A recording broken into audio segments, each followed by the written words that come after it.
cada semana tenemos un contenido especial para cada uno de ustedes. Este es un curso mini que hemos creado con el objeto de que ustedes puedan aprender contabilidad para no contadores. Cofinanzas. Tomemos un café y hablemos de finanzas con el Dr. Wilson Montealegre. Cofinancieros, bienvenidos a su canal. Hoy estaremos hablando acerca de reportes financieros y de esta manera cerraremos la trilogía de contabilidad para no contadores. Wilson, ¿cómo estás? Caleb, ¿cómo te va?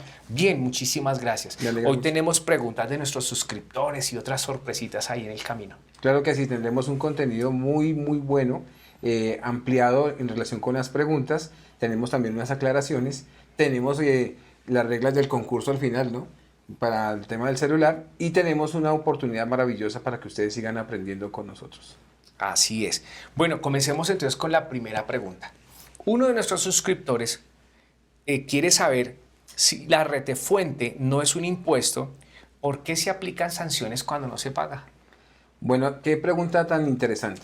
La retención de la fuente es un mecanismo de recaudo del impuesto sobre la renta y aplica el procedimiento tributario relacionado con sanciones cuando ésta no se paga, y de hecho también, Caleb, hay efectos de carácter penal para el representante legal de la empresa que no presente oportunamente y no pague las retenciones en la fuente.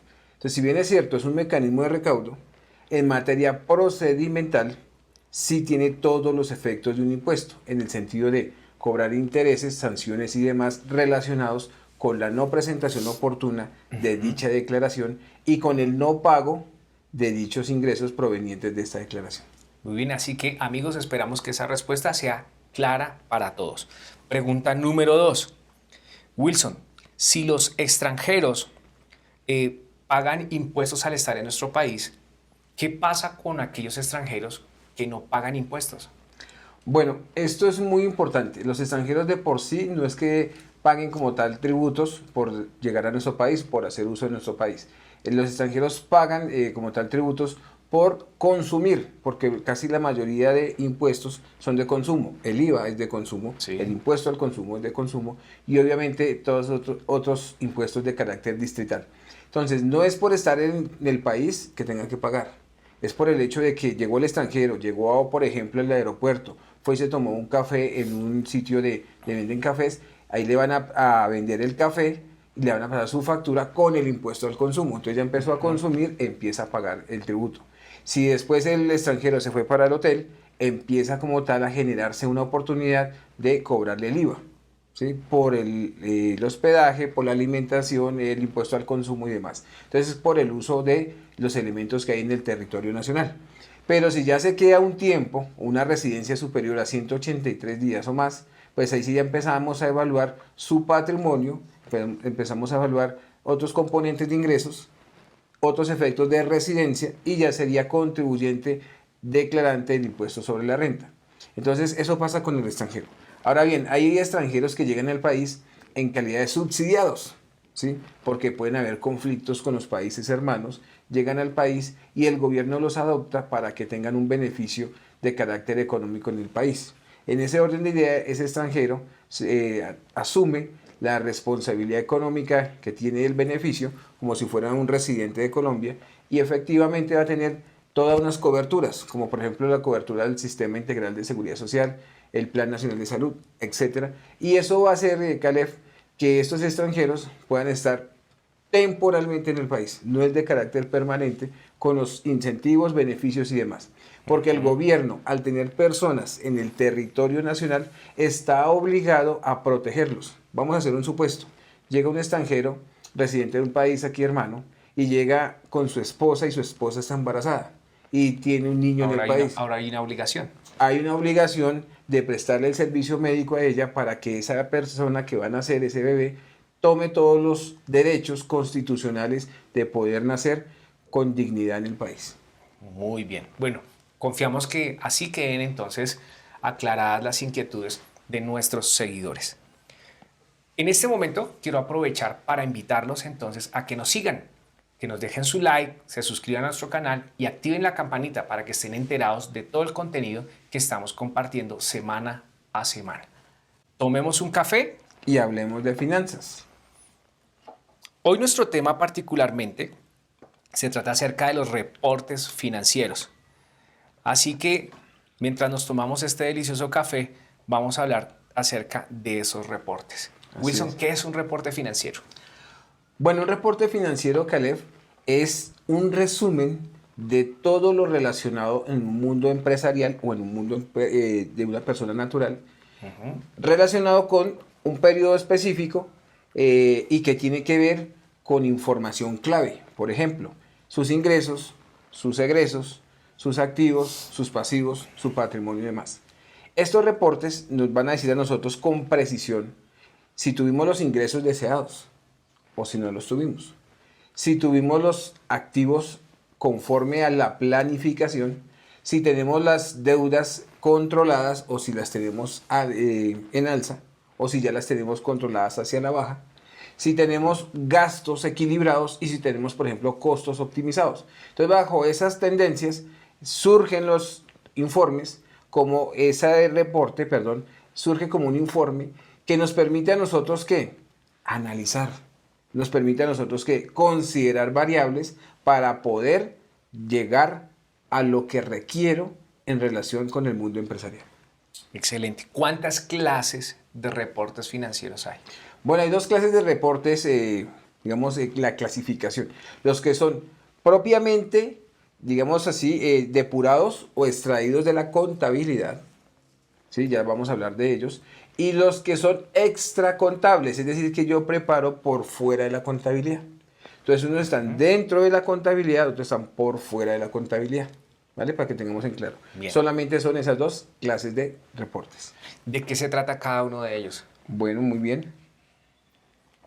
El reporte extracontable es aquel que yo preparo con anticipación o con posterioridad a un hecho económico. Entonces, si yo voy a empezar una empresa, esa empresa debe conocerse, por ejemplo, un presupuesto. Aquí hemos hablado de presupuestos. Entonces, voy a mirar con qué dinero tengo, con qué recursos cuento y demás. ¿Sí te acuerdas que vimos eso? Sí. Dentro de la parte presupuestal. Debo conocer, por ejemplo, cuál va a ser mi estimación de ingresos, cuál va a ser mi estimación de costos y gastos y todo el plan financiero que conlleva a que tengamos unas muy buenas bases sólidas para que cuando empiece la empresa y empiece a darse la parte contable, que es la realidad del hecho económico, podamos nosotros tener muy claro si vamos alineados con estos informes antes de. Ahora vienen los posteriores a la contabilidad, no quiere decir que sea la segunda clasificación, sino son también reportes extracontables que yo sustraigo para poder analizar si el personal es idóneo, si el personal que tengo yo en cada una de las líneas de negocio es el suficiente y empezar a evaluar cómo nos ha ido con algunos comportamientos de algunos rubros específicos dentro de lo que requiere la empresa para poder producir. ¿Listo? Esos son Bien. los informes extracontables, o sea, por fuera de la contabilidad. Ahora pensemos en los informes que se desprenden de la contabilidad. Los informes que se desprenden de la contabilidad son aquellos que ya vimos la vez pasada, que tienen que ver específicamente con los resultados corporativos como el estado de resultado integral, ¿sí? Son aquellos que tienen que ver con el crecimiento económico como el estado de situación financiera. Son aquellos que tienen que ver con el comportamiento del patrimonio como el estado de cambios en el patrimonio y son aquellos que tienen que ver con la liquidez como el estado de flujo efectivo. Entonces tenemos estos estados financieros que nos permiten a nosotros trabajar activamente, ¿sí?, dentro del modelo empresarial. Entonces vamos a mirar con una periodicidad específica cómo está la compañía, a dónde le apuntan. Estos informes, Caleb, son de obligatoria presentación para las sociedades que tienen obligación de tener contador público y o revisor fiscal. ¿Eso qué quiere decir? Que si yo los preparo, los tengo que hacer certificar de este equipo de profesionales. Pero si yo soy una persona natural, ¿puedo hacer esta serie de informes? La respuesta es sí, los puedo hacer, porque también te van a ayudar como control. Usualmente estos informes se preparan una vez al año, pero eso no quiere decir, Caleb, que tengan otra serie de periodos donde yo los pueda preparar. Muy bien. ¿Y esos periodos serían como cada cuánto tiempo? Bueno, hay periodicidad de carácter mensual, hay periodicidad de carácter trimestral, hay periodicidad de carácter semestral y hay periodicidad de carácter anual. Te voy a decir algo. Cuando yo quiero comparar, ¿sí?, un informe de un periodo específico, tengo que compararlo con un producto o con un informe de un producto homogéneo, es decir, de periodo homogéneo. ¿Qué quiere decir eso? Comparo mes con mes, trimestre con trimestre, semestre con semestre y año con año. Entonces yo no puedo comparar, por ejemplo, el estado de situación financiera de un mes con el de un año, porque obviamente No, sería exactamente, sería desbalanceado. típico desbalanceado y no puedo obviamente tener el resultado que espero. ¿Sí? Pero cuando yo comparo trimestre con trimestre puedo ver si en el trimestre crecí en ventas, si en el trimestre crecí en activos, si por ejemplo disminuí mis pasivos, si mi cartera se incrementó, tengo que obviamente evaluar cómo hago gestiones de recaudos, si estamos realmente alineados o direccionados en el flujo de cajas estimado y demás. Entonces son periodos homogéneos. Semestre con semestre. Y lo más usado, no solamente dentro del mundo de la contabilidad, sino dentro del mundo financiero, es la anualidad. Entonces yo comparo un año con otro año. Y esa anualidad, Calef, me permite a mí poder tener un comparable, ¿sí? También dentro del mundo tributario. Sí. Lo utilizo para preparar el impuesto sobre la renta, lo utilizo para preparar impuestos de carácter nacional y de carácter departamental y municipal. Excelente. Wilson, ¿esto tendría de alguna manera una estrecha relación con lo que llamamos análisis financiero? Bueno, mira, algo bien interesante, Calef. Cuando yo hago los informes de carácter extracontables, me baso usualmente en los informes de carácter contable o que se extraen de la contabilidad. Entonces, ¿por qué es importante tenerlo presente? Porque si yo bajo un estado de flujo de efectivo, lo voy a comparar al cierre de cada año. Pero si yo hago un estado de resultados integral para evaluar mis ingresos, costos y gastos, estos me sirven como insumo para poder preparar informes de carácter extracontable. Te voy a dar un ejemplo. Hay alguien que ha escuchado los famosos informes forecast. ¿Qué quiere decir eso? Esos informes forecast es donde yo hago una proyección de un análisis de un periodo específico de 12 meses y a medida que se va ejecutando la contabilidad mensualmente, cambio un estado de estimación mensual por un estado real de acuerdo a la contabilidad. Entonces ustedes van a encontrar términos como por ejemplo 1 más 11. Ese término 1 más 11, ¿qué es? Un periodo real ya que bajó la contabilidad y Sí. 11 periodos estimados, donde yo estoy analizando. Si yo encuentro 4 más 8, 4 reales y 8 estimados, ¿cierto? 10 más 2, 10 reales, 2 estimados. ¿Y para qué se hacen estos informes así? Sobre todo se hacen para compañías que tienen casa matriz en el exterior y ellos necesitan ir conociendo los datos exactos de la contabilidad, pero a la vez necesitan proyectar el resto de periodos, Calef, para que no se nos queden por fuera ciertos rubros que hemos considerado al inicio en el presupuesto. ¿Sí me hice entender? Sí, claro. Entonces, con base en eso, este informe es bien interesante y hace parte del mundo financiero. Pero también otros análisis financieros son los indicadores económicos. Entonces, los indicadores financieros y económicos, ¿qué hago yo para poderlos analizar? Bajo las variables macroeconómicas como el dólar, que de hecho ahorita mencionamos algo del dólar, bajo indicadores macroeconómicos como por ejemplo el IPC y demás, y los empiezo a utilizar al interior de la compañía para poder proyectar. Pero a medida que la contabilidad me va alimentando de información, yo puedo ir cambiando esa información estimada por información real para tener más exactitud o razonabilidad en mis análisis financieros.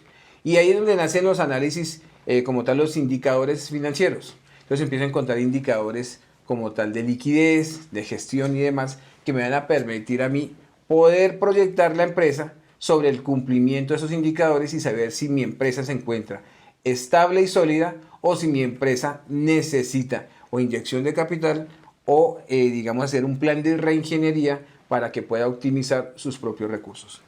Esa palabra me ha gustado mucho siempre, la reingeniería. Sí, señor. Sí, tiene que ver con cómo estamos actualmente y qué podemos transformar. Claro que sí. Ese es un efecto bien interesante para poder nosotros trabajar mancomunadamente dentro del mundo financiero. Muy bien. Bueno, mis amigos, este tema que estamos tratando hoy me parece fundamental revisar los dos videos anteriores, que de alguna manera los podamos unificar y decir, bueno, este fue el curso mini del que Wilson nos ha estado hablando. Así estamos terminando esta trilogía de contabilidad para no contadores. Reportes financieros ha sido nuestro tema de hoy y esperamos que sea un material o un contenido de mucho fortalecimiento financiero. Yo los invito a que revisen las 3 emisiones de contabilidad para no contadores. ¿Por qué? Porque si tienes una intención de crear una empresa, tienes una intención de sacar un propio emprendimiento, allí estos 3 capítulos van a ser claves para ti, porque te van a dar todas las herramientas y te van a poder ayudar a analizar si el propósito que tienes dentro del mundo empresarial es acorde o si necesitas hacer un proceso diferente de construcción de un modelo económico. Así es, también queremos extender un reconocimiento muy especial a nuestros suscriptores. Próximamente estaremos obsequiando un celular. Chévere, ¿no? Sí, sí, sí. Un celular. ¿Yo puedo participar, Caleb? No, señor, es para nuestros suscriptores, no Bueno. para nuestros productores. Muy bien, es un Moto G54 de 256 gigas, así que estén pendientes porque les estaremos dando instrucciones semana a semana para que puedan participar y así reciban este obsequio. Es para nuestros suscriptores que han estado ahí juiciositos, siguiéndonos, colocando un like, suscribiéndose a nuestro canal, activando la campanita. Vamos a responder algunas preguntas, vamos a referir algunos contactos para participar de esta dinámica. Bueno, muy bien, amigo suscriptor, tienes una posibilidad grande, no solo de aprender con nosotros, sino también de llevarte un celular nuevo, ¿no, Caleb? Claro que sí. Totalmente Claro nuevo. que sí. Y para que puedas seguir refiriendo este canal, como lo dice Caleb, dentro de su comunidad. Así es. También quiero contarles que en acompañamiento a la sesión de hoy vamos a estar entregando una herramienta. Así es, Caleb. Vamos a entregar una herramienta llamada Análisis de DuPont y esta es bien interesante porque nos va a permitir analizar periodos comparativos en todos los indicadores financieros. Acá podrás ver una imagen de esta herramienta y la podrás descargar aquí. Ahí va a estar el link para que ustedes, por favor, obtengan esta herramienta, la exploren y la apliquen dentro de sus modelos financieros y, por favor, siempre que tengan dudas o inquietudes, aplica en esas cajas de comentarios todo lo que necesites en relación con esta herramienta y con todo lo que estaremos dando para ustedes. así es. Wilson, tomemos un café. Y hablemos de finanzas.